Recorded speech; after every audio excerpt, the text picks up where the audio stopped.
Origen del Renacimiento. Se le llama Renacimiento al gran movimiento filosófico y artístico que se origina a finales del siglo XV en Europa. Este nace en la ciudad de Florencia, Italia, y Renacimiento, la palabra alude a un renacer de la cultura grecolatina. Este nuevo concepto trae consigo una nueva visión del mundo, ya que los renacentistas logran hacer cambios trascendentales en la sociedad, en la política, en la ciencia y en la historia. Se afirma que el Renacimiento es uno de los grandes momentos en la historia universal, ya que es un gigantesco paso del mundo medieval al mundo moderno. En esta búsqueda del conocimiento prioriza o se le da prioridad a la educación, a la escuela, al saber cómo, ya que se ve que esta arte separa la fe y la religión de la razón. La razón sobresale porque los renacentistas buscan el porqué, el cómo. No se quedan conformes con lo que sus antepasados o sus familias les dicen acerca de lo que ya se conoce. Ellos quieren saber por qué funcionan así las cosas, cómo hacen las cosas. Y todo esto es una búsqueda de ciencia y conocimiento. También en esta época se inventa la imprenta, haciendo mucho más fácil la difusión de esta información a todos los habitantes. El Renacimiento es un que transforma más allá de las artes, el conocimiento, las letras y el pensamiento de las personas de esa época. La palabra es el humanismo, ya que en este gran movimiento el humano tiene la admiración en primer lugar, ya que tanto como filósofos como artistas aluden todo su trabajo o la mayoría de él al cuerpo humano, a su anatomía, y se pone al ser humano como el centro del universo. Al igual que el humanismo, hay otras palabras muy características de este movimiento, tales como el racionalismo. La fe se encuentra en problemas porque se mantiene en un constante razón, ya que los renacentistas ponían en duda o ponían en varios aprietos a la religión, cuestionando todo y preguntando sin pena alguna, para que así el conocimiento pudiera tener un poco más de primer lugar y se le pudiera dar más a la razón que solamente a la religión. El hedonismo. Estos son los métodos de placer y una satisfacción espiritual. Anteriormente se buscaba o se conocía más acerca del sufrimiento humano, pero aquí el hedonismo quiere dar satisfacción y busca el placer, lo que le hace bien al cuerpo humano, lo que le da estabilidad y lo que le da confianza y lo que le da un lugar en el mundo. El naturalismo. El ser humano y el universo se vuelven uno. El ser humano se pega tanto al universo y se conecta a la naturaleza como uno. Y por último tenemos al realismo. Aquí, los grandes artistas buscaban y estudiaban sus pinturas, haciendo así obras de artes magníficas y meticulosas, reconocidas como un patrimonio mundial. Son realmente arte que hasta hoy en día no se ha vuelto a ver algo así. Y por último, el Renacimiento simboliza la reactivación de conocimiento y progreso tras siglos de predominio de una mentalidad dogmática propuesta antes en la Europa medieval.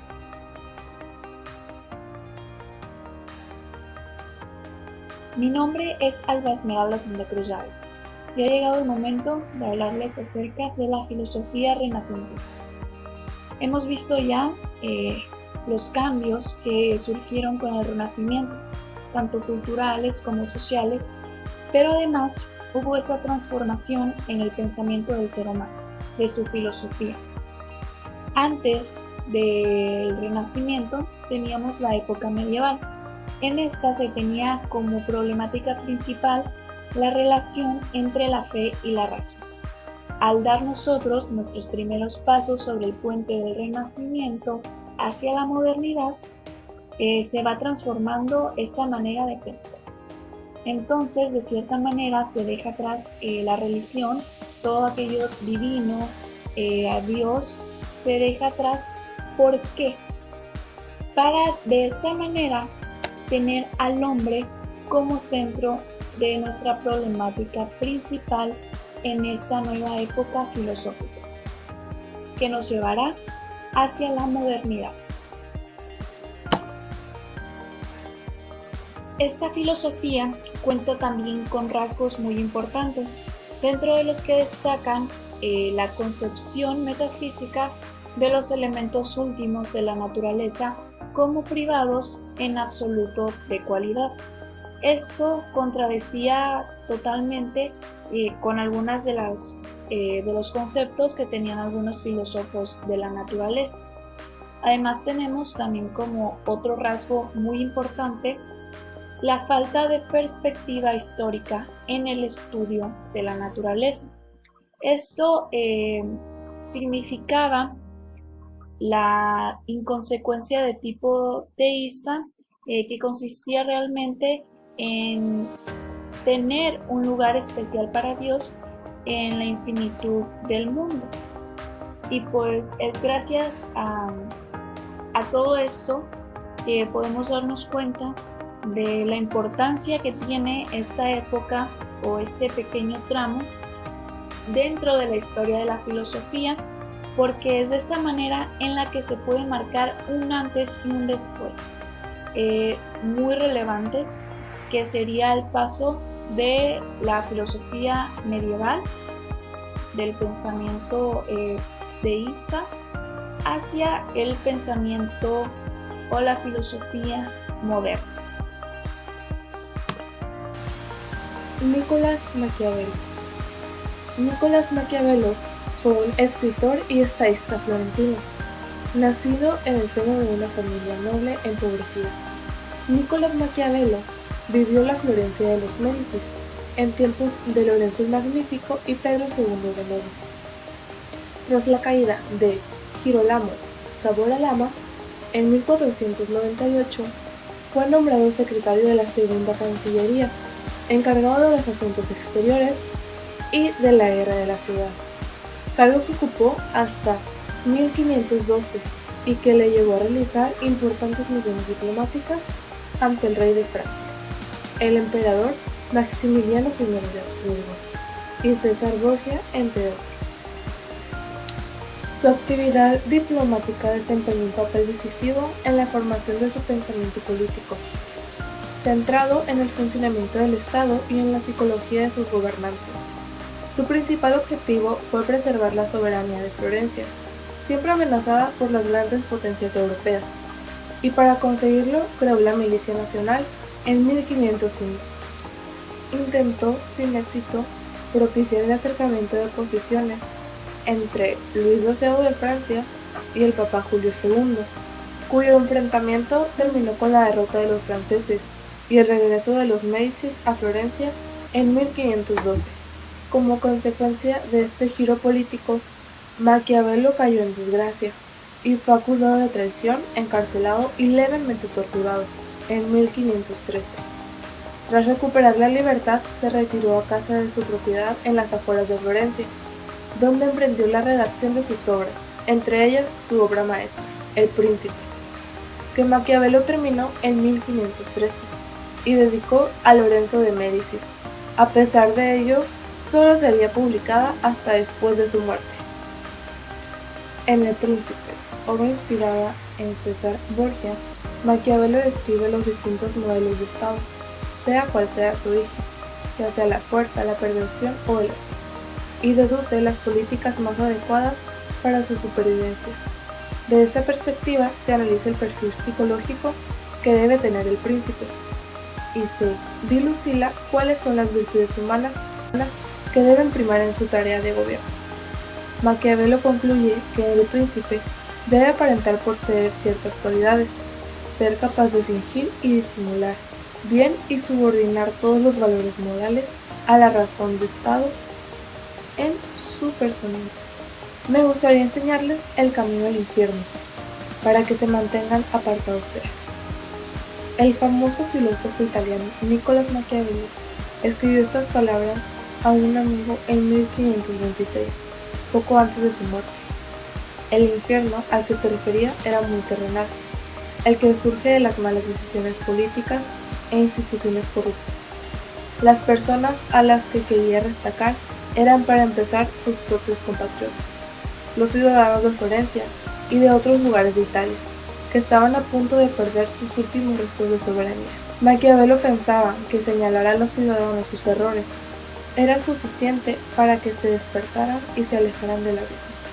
Le gustaba analizar los trucos retóricos con los que las personas se engañaban a sí mismas, para no tener que asumir su responsabilidad democrática, la responsabilidad de juzgar con atención las políticas y a los candidatos, de escuchar a la otra parte, de entablar un diálogo civilizado y de no pretender tener más poder y recursos de los que con justicia le corresponden. Sin embargo, a pesar de su brutal franqueza al hablar de los defectos del gobierno popular y sus responsables, Maquiavelo deja claro, porque en una democracia basada en las leyes es siempre mejor que un gobierno autoritario. Un pueblo capaz de hacer lo que quiere no es sabio, pero un príncipe capaz de hacer lo que quiere está loco. Maquiavelo nos ayuda a interpretar con agudeza las señales de un peligro político, y su vida y sus palabras nos enseñan a no creer nuestros propios infiernos políticos, ni empeorar los que ya tenemos. Buen día, soy Sebastián David Romo del C52 y le voy a presentar la diapositiva sobre Galileo Galilei. Galileo, un físico y astrónomo italiano, propició la revolución científica durante la época del Renacimiento. En el área de la astronomía, Galileo es todo un símbolo, ya que su defensa inamovible de que el Sol era el centro de todo y no la Tierra. Galileo era seguidor de Pitágoras, Platón y Arquímedes, y opositor del aristotelismo. También era un hombre que refutaba las teorías de Aristóteles, teorías que estaban respaldadas por uno de los poderes más importantes de la época, la Iglesia. Galileo fue considerado por la Iglesia como un hereje por estar en contra de las teorías de Aristóteles. Galileo no solo era un pensador liberal interesado en una escala de conocimientos, sino también un intelectual de mentalidad abierta, siempre dispuesto a aceptar nuevas ideas y opiniones progresistas. La importancia de Galileo está precisamente en haber creado una mentalidad científica nueva, cuyas bases son aún las nuestras. Por estos motivos, puede considerarse a Galileo como el fundador de la ciencia moderna, basada en la observación de los hechos, la realización de experimentos y la formulación de teorías aplicatorias. El interés de Galileo por descubrir el mundo que estaba a su alrededor fue una cualidad inculcada por su padre. Galileo se describió a sí mismo como protagonista heroico de la nueva ciencia, contra los dogmáticos absurdos de la antigua ciencia. Mi nombre es Mariana Michel y yo les voy a hablar acerca de lo que es la filosofía de la modernidad. Bueno, pues la filosofía de la modernidad busca alcanzar la parte intelectual del hombre con el objetivo de resolver las preguntas que nacen a partir de lo que es la revolución científica. Y también podemos observar que a partir de esto surge un importante avance en la forma en la que el humano piensa. Bueno, ahora le voy a explicar acerca de las características principales de la filosofía de la modernidad. Y pues tenemos el surgimiento de la teoría del conocimiento, se reflexiona sobre la realidad, se experimenta la autonomía del pensamiento, el avance principal era la razón, la libertad pasa a ser una necesidad auténtica, se requiere un nuevo concepto de la verdad, incluyendo los pensamientos y el intelecto. Hola, mi nombre es Teresita Abigail y yo les hablaré acerca de René Descartes. Descartes estaba convencido de que solo existía un pequeño conocimiento digno de confianza en cualquier campo de la ciencia, a excepción de las matemáticas. Entonces, en lugar de continuar sus estudios, decidió salir y viajar por el mundo para ver el mundo por sí mismo. En 1630, René Descartes trabajó en un tratado al que llamó Del Mundo. En esta obra, Descartes planteaba que la realidad material estaba constituida por el espacio, la figura en el sentido geométrico y el movimiento.